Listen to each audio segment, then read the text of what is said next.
Top pra vocês, viu? Se o peão da sua moto aí deslizar, esse modelo aqui, ó. Você tira essa frangezinha, né, que tem. Pega um peão velho e faz uma pecinha dessa, ó. Entendeu? Não tem erro. Desenhou com essa própria franjazinha aqui, ó.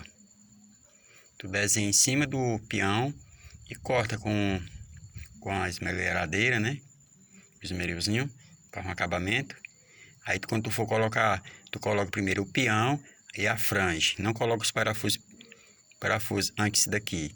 Aí tu vai e coloca ela. Aí parafusa tudo junto. Vai resolver seu problema aí mais de anos, viu? Até você arrumar o dinheiro aí pra sair do recurso técnico, né? Entendeu aí? Fica aí a dica, ó. Se puder, se inscreve nos meus vídeos aí, que sempre tá mostrando coisinhas novas aí. Tudo de bom.